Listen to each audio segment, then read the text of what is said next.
Municipality పరిధిలో రాణి మహారాణి theatre సమీపంలో గత 20 సంవత్సరాలకు పైగా వేలాది జీవాలను నంద్యాల, కర్నూలు, ప్రకాశం జిల్లాల నుండి పశువులను రైతులు తీసుకువచ్చి ప్రతి శనివారం ఉదయం 5 గంటల నుండి సాయంత్రం 6 గంటల వరకు సంతలో జీవాల క్రయ విక్రయాలను చేపడుతున్నారు.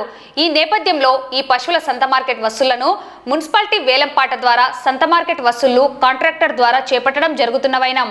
అయితే 2023-24 సంవత్సరానికి పశువుల సంత మార్కెట్ వసూళ్ల కాలపరిమితి ముగిసిపోయినా కూడా 2023-24 సంవత్సరంలో వసూలు చేస్తున్న కాంట్రాక్టర్ శోభన్ బాబు నేటికి అనధికారికంగా వసూళ్లను చేపడుతున్నాడు.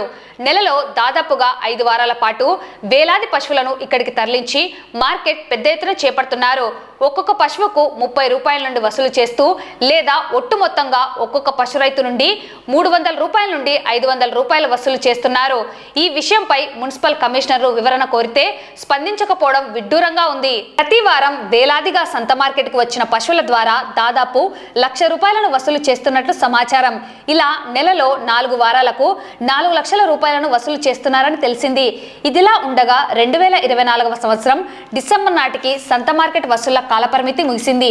ఇప్పటికీ నెలకు 4 లక్షల చొప్పున 4 నెలలకు దాదాపు 16 లక్షలు వసూలు చేస్తున్నట్లు సమాచారం. ఇంత పెద్ద ఎత్తున వసూలు చేపడుతున్న అధికారులు మిన్నకుండటం విమర్శలకు దారితీస్తుంది.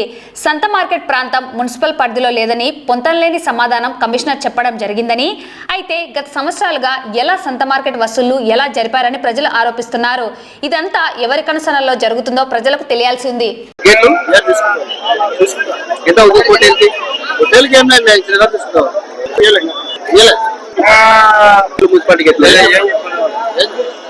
హోటల్కి 20 రూపాయలు ఎంత కట్టారు? ఇప్పుడేమో చీటి ఇచ్చిపోతారు. పోయేటప్పుడు ఇవ్వాలన్నప్పుడు రేటు ఉంది. 2023-2024 వరకు ఉంది. అయిపోయింది. మేము చూసుకోము. మేము అట్నే పెట్టుకుంటాం. హోటల్ 30 వచ్చేది. అయిపోయింది. ఇప్పుడు ఇన్ని వచ్చిపోయినా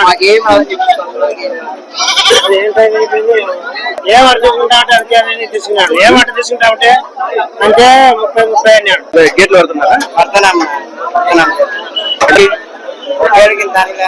200-300 కట్టమిన 500 రిపేర్ 36